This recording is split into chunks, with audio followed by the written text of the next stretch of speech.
कृष्ण चरण कमलेभ्यो नमः।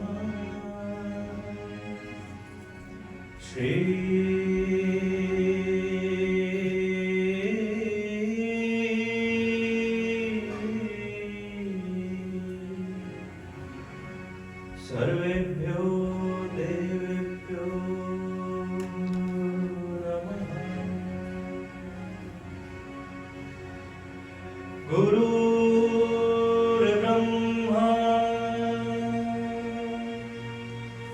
गुरुर्विष्णु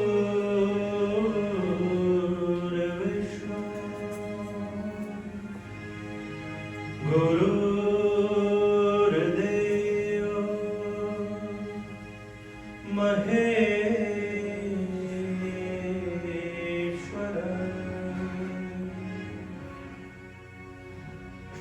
गुरु साक्षात् परब्रह्म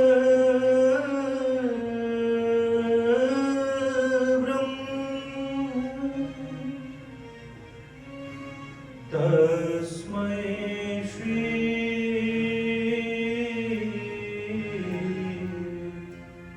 गुरुवे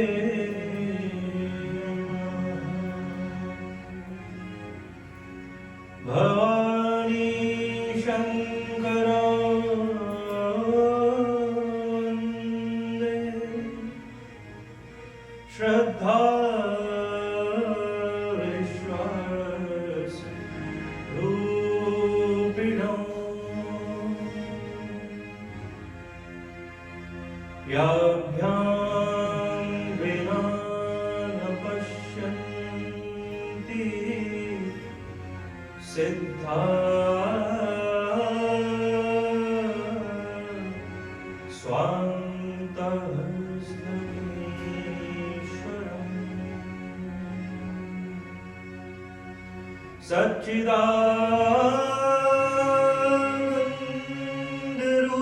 सच्चिदानन्दरूपाय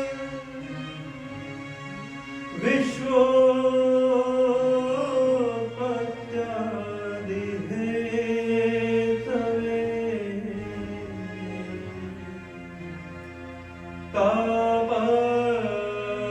तापत्रय विनाशाय श्रीकृष्ण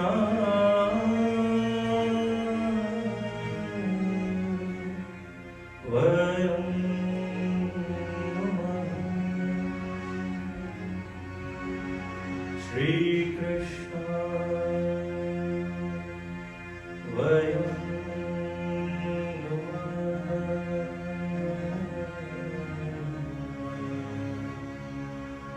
श्रीकृष्ण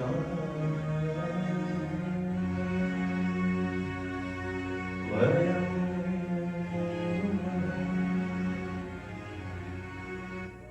बोलिए श्री वृंदावन बिहारी लाल की जय। श्री भागवत भगवान की जय। नमः पार्वती पते हर हर महादेव। हर हर महादेव। हर हर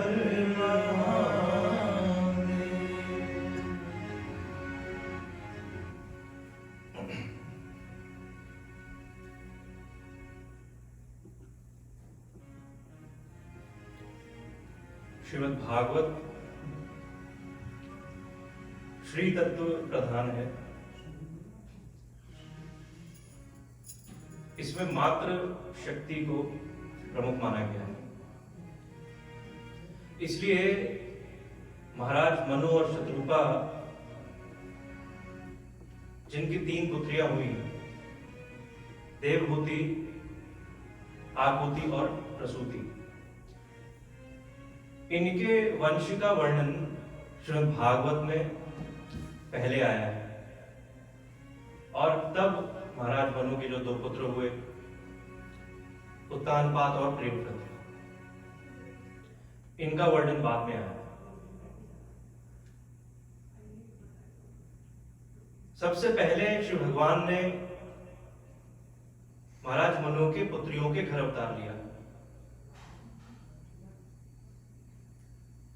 देवहूति का विवाह हुआ ऋषि कर्दम के साथ।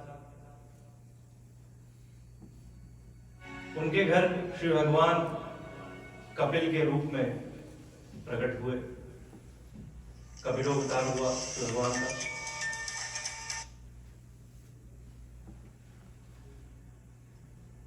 सांख्य योग का, सांख्य तत्व का उपदेश दिया भगवान कपिल ने।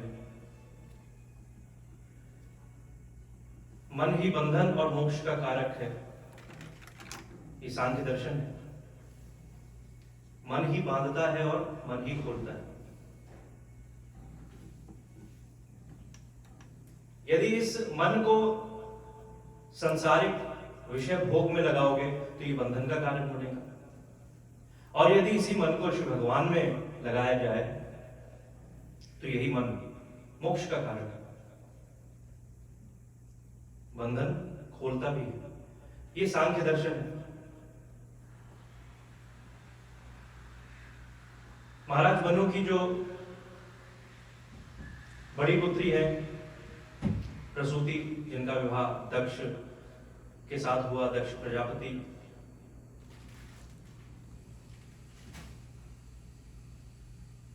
उनकी पुत्री हुई मैया अदिति, उनके पुत्र हुए भगवान वामन। महाराज मनु की पुत्री है मैया आकुति, उनका विवाह रुचि प्रजापति के साथ हुआ। उनके भी घर श्री भगवान सुयज्ञ के रूप में प्रकट हुए, यज्ञ नारायण के रूप में प्रकट हुए।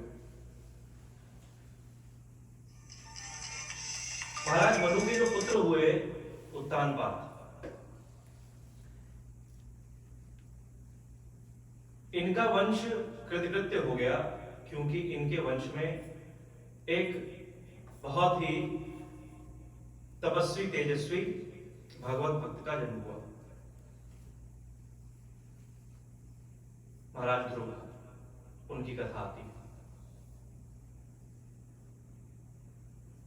उत्तानपाद की दो पत्नियां हैं, सुरुचि और सुनीति। महाराज मनु जब वृद्ध हो गए तो उन्हें अचानक ही इस बात की स्मृति हुई, स्मरण हुआ कि पूरी उम्र मेरी बीत गई, पूरा जीवन बीत गया, लेकिन श्री भगवान का भजन तो हुआ नहीं। तो अब ये ब्रह्मावर्त का राज सिंहासन अपने बड़े पुत्र उत्तानपाद को देकर के मैं वन में जाकर श्री भगवान की तपस्या करूं। और तब यह संकल्प लिया, उत्तानपाद को राजा बनाया, उत्तानपाद का अभिषेक हुआ, ब्रह्मावर्त का शासन उत्तानपाद ने संभाल लिया। दो पत्नियां हैं, सुरुचि और सुनीति। उत्तानपाद का अर्थ जिसके पैर ऊपर हो, उत्तानपाद, सीधा सीधा यही होता है। पैर ऊपर, सिर नीचे। सामान्य रूप से हर बालक का जन्म ऐसा ही होता है, सिर नीचे की ओर होता है, पैर ऊपर की ओर होता है। इसका अर्थ यह हुआ कि यह मनुष्य, ये ऊपर से नीचे की ओर अधोगामी प्रवृत्ति यह मनुष्य की है।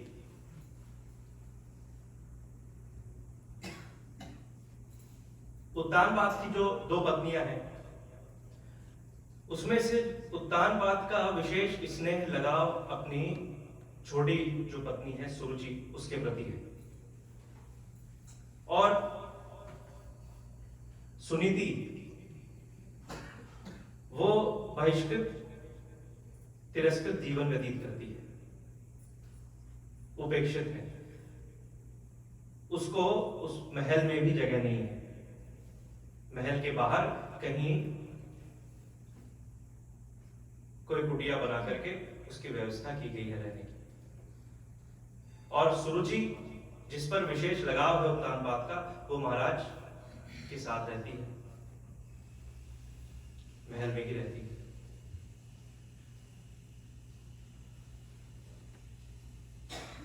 दो ढंग है जीवन को जीने के, एक है भोग वृत्ति और एक है योग वृत्ति। सुरुचि भोग वृत्ति है,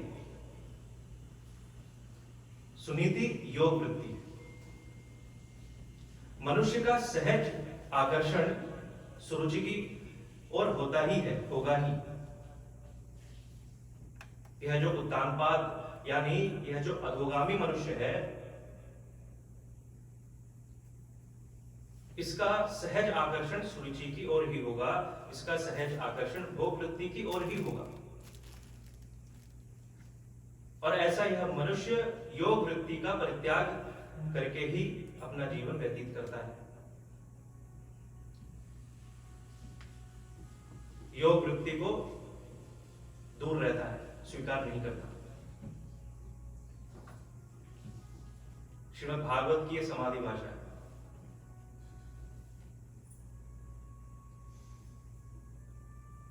कथा कहानियों के माध्यम से जो संदेश दिया जा रहा है वो यही है। योग वृत्ति क्या है? किसी योगी को पूछे यदि भोजन के लिए कि भोजन में क्या पसंद करते हैं, तो जौ के आटे की रोटी चोखर मिली हुई खाने से कदाचित कष्ट होगा, गला छिल जाएगा, लेकिन नींद अच्छी आएगी, छोटी मोटी बीमारियां दूर हो जाएंगी। भोग वृत्ति क्या है? स्वादिष्ट गरिष्ठ भोजन। कुछ क्षण का तो स्वाद है, कुछ क्षण का आनंद है, लेकिन बाद में बीमारियां घेर लेंगी, नींद नहीं आएगी, रोगमय हो जाएगा जीवन। तो यह है भोग वृत्ति। तो सदा यह मनुष्य भोग वृत्ति की ओर आकर्षित रहता है, भोग में ही लिप्त रहता है।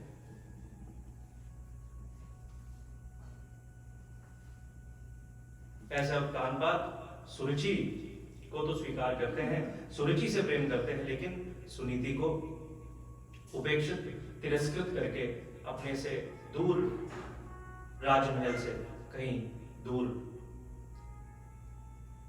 रखा हुआ है। उसको महल में प्रवेश भी नहीं।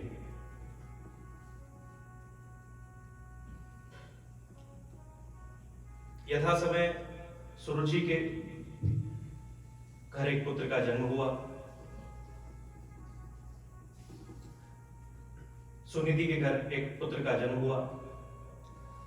परम तेजस्वी, परम तपस्वी यह पुत्र नामकरण हुआ ध्रुव। सामान्य शिष्टाचार का निर्वाहन भी नहीं किया उत्तानपाद ने। जन्म हुआ ध्रुव का, लेकिन जन्म के पश्चात कोई बधाई नहीं दी गई, कोई बधावा नहीं बजा, कोई उत्सव नहीं मनाया गया।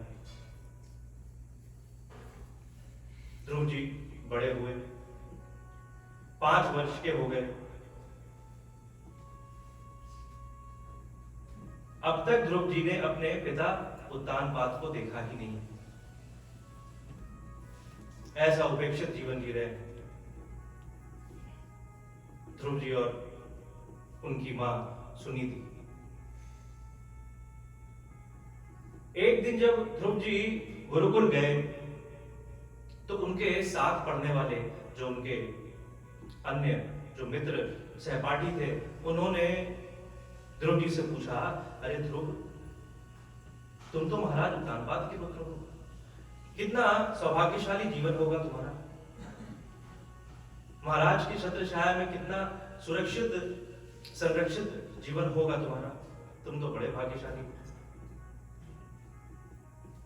ऐसे जब अपने पिता का, उनके महानता का, उनके प्रभाव, उनके वैभव का जब गुणगान ध्रुव जी ने अपने मित्रों से सुना, तो उनका मन अपने पिता को देखने के लिए, अपने पिता को मिलने के लिए मचलने लगा। घर आए, अपनी माँ सुनीति से कहने लगे कि माँ, आज तो मुझे पिता के दर्शन करने ही हैं।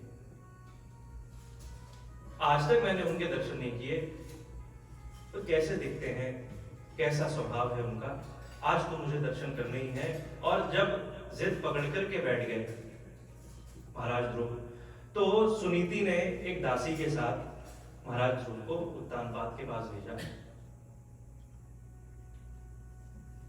महल में भेजा महाराज के दर्शन करने के लिए।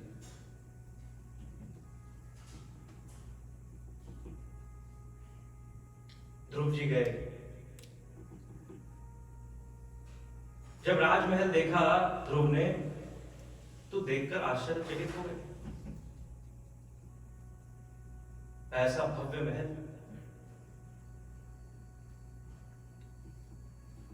रत्न जड़ित स्तंभ हैं, मणिमाणिक्य बिछे हुए हैं फर्श पर, संगमरमर की सड़कें हैं, मणियों के द्वीप जल रहे हैं। ऐसा अद्भुत राजमहल देख करके ध्रुव जी तो आश्चर्यचकित हो गए कि इतने महान राजा का मैं बेटा, मुझे तो पता ही नहीं था।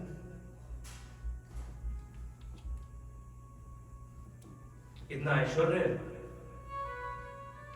इतना वैभव मेरे पिता के राज शासन में। ध्रुव जी अंदर प्रवेश करते गए और भाव विभोर होते हुए चले गए। राज्य सभागार में ध्रुव जी प्रवेश करते हैं। दूर एक ऊंचे सिंहासन पर बैठे हुए उत्तानपाद, उनके दाएं तरफ बैठी हुई है उनकी पत्नी सुरुचि,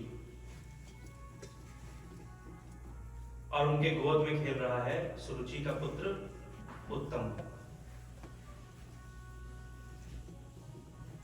ध्रुव तो भावुक है पिता को देख करके। पिता के प्रति ध्रुव जी के हृदय में स्नेह उमड़ रहा है। कैसे करके पिता से मिलना चाहते हैं, पास आना चाहते हैं, उनका स्पर्श करना चाहते हैं। और तब भावातिरेक में ध्रुव ने अपने पिता के चरणों में झुक करके प्रणाम किया। दासी ने बताया कि महाराज, सुनीति का पुत्र ध्रुव आपको प्रणाम कर रहा है। बगल में बैठी हुई थी सुरुचि। जैसे ही यह शब्द सुना, सुरुचि ने सुनीति का पुत्र, तो जैसे कोई सिंहनी, कोई शेरनी झपटती है अपने शिकार की ओर, वैसे ही लपकते हुए सुरुचि ने धक्के मारकर ध्रुव को सिंहासन से नीचे गिरा दिया। धिक्कारते हुए कहा, तेरी इतनी हिम्मत, तू यहां चला है?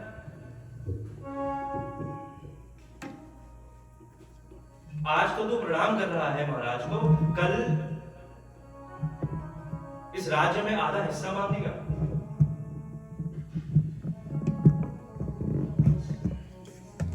तुझे पता नहीं कि तेरा इस राज्य में कोई अधिकार नहीं है।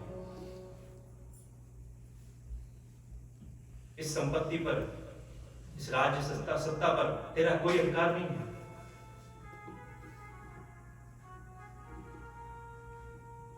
यदि तुझे अपने पिता से इतना ही प्रेम है, यदि तुझे अपने पिता से इतना ही स्नेह है, तो तुझे मेरे गर्भ से जन्म लेना होगा। तब जाकर के तू इस राज्य सिंहासन पर बैठ पाएगा। और तुझे क्या लगता है कि मेरे गर्भ से जन्म लेना इतना आसान है? मेरे गर्भ से जन्म लेने के लिए तुझे तप करना होगा।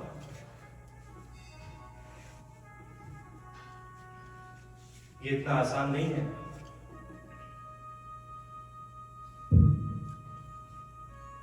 जा पहले जाकर के तप कर,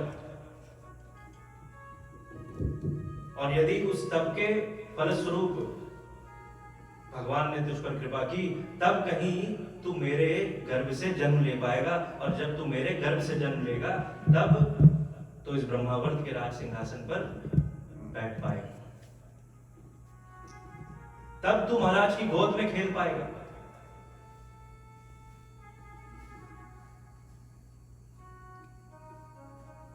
ऐसे शब्द बाण विमाता सुरुचि के, ध्रुव जी के हृदय में जाकर के लगे।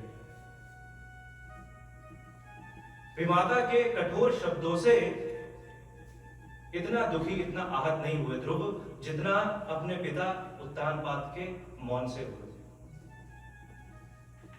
उत्तानपाद देखते रहे ध्रुव जी को अपमानित होते हुए, और कुछ कह ना सके। ध्रुव को क्या पता था कि उत्तानपाद तो सुरुचि के सम्मोहन में पराजित हुए बैठे हैं, स्त्रैण है, स्त्री के गुलाम बन के बैठे हुए हैं।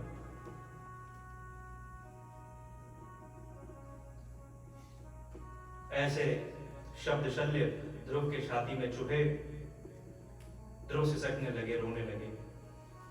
और तब रोते रोते ही पुनः वापस अपनी मैया सुनीति के पास लौट करके आए। मां ने देखा ध्रुव को रोते हुए, तो समझ तो गई कि अवश्य ही विमाता सुरुचि ने ध्रुव का अपमान किया है। पूछा सुनीति ने ध्रुव से, कहा पुत्र क्या हुआ? बताया ध्रुव जी ने सारी घटना, और यह भी बताया कि मां विमाता ने कहा है यदि तुम्हें पिता का स्नेह चाहिए, यदि पिता की गोद में तुम खेलना चाहते हो, तो तुम्हें तप करना होगा। किस लिए? विमाता के गर्भ से जन्म लेने के लिए। तभी तुम्हें पिता के वात्सल्य का सुख मिल पाएगा। अब सुनीति जो योग वृत्ति है, जो विषम परिस्थितियों में भी, जो विपरीत परिस्थितियों में भी नीति के साथ रहने वाली है, नीतिपूर्ण बात करने वाली है, जो बुराई में भी अच्छाई खोज ले, ऐसी मां सुनीति। सुनीति ने कहा ध्रुव से, पुत्र जो बात मैं तुझे आज इतने दिनों से ना कह सकी, तेरी छोटी सी अवस्था को देखते हुए, आज वह बात तेरी विमाता ने तुझे कह दिया। विमाता ने सत्य ही कहा है पुत्र, इस जलालत भरी जिंदगी से छुटकारा पाओ पुत्र, तुम तब ही करो,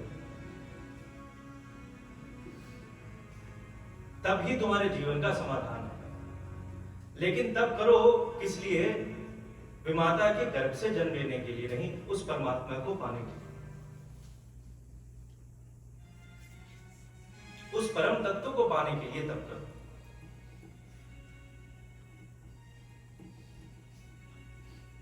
ध्रुव विमाता के अपमान से अभी आवेश में है। एक प्रतिक्रिया है ध्रुव के अंदर।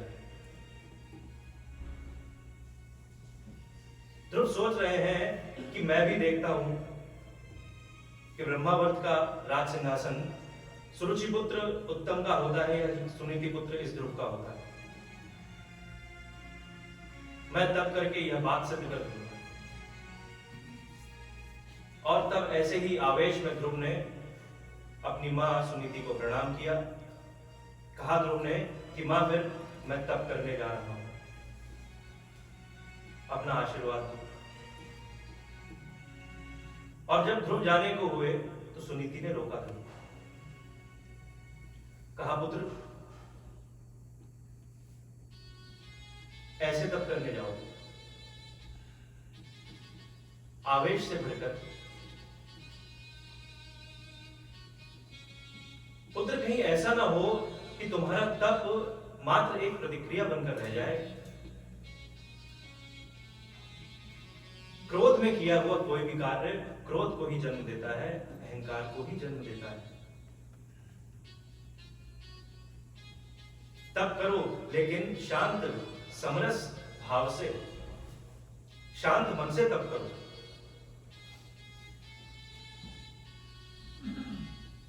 पहले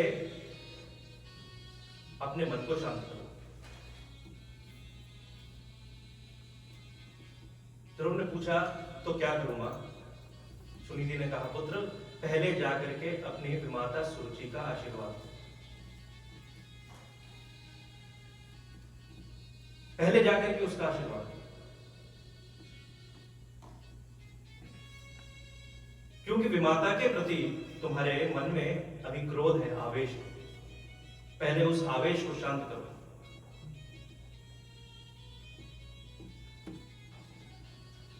क्योंकि तब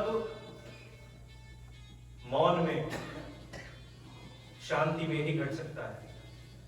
यदि मन में शांति नहीं है, यदि मौन नहीं है जीवन में, तो ऐसी तपस्या निष्फल होती है। तो जाओ पहले ध्रुव विमाता का आशीर्वाद। तब ध्रुव जी गए पुनः ब्रह्मावर्त के राजमहल में।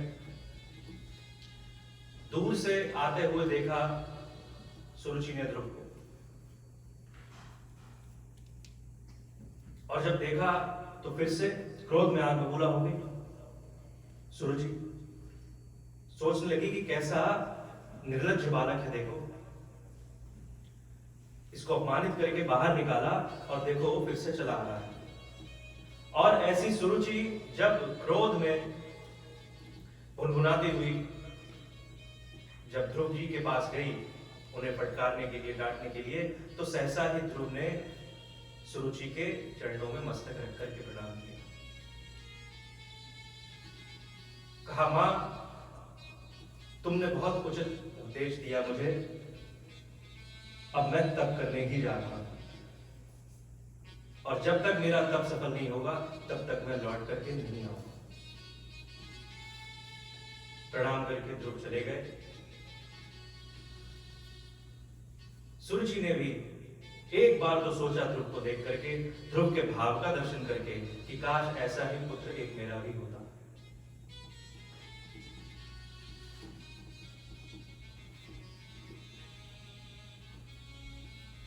जीवन में कोई भी बड़ा कार्य यदि करना हो तो सिर्फ अपने मित्रों को ही नहीं, अपने विरोधियों को भी ऐसा कार्य करो कि तुम्हारे विरोधी भी तुम्हें देख करके तुम्हारे उस भाव पर मोहित हो जाए।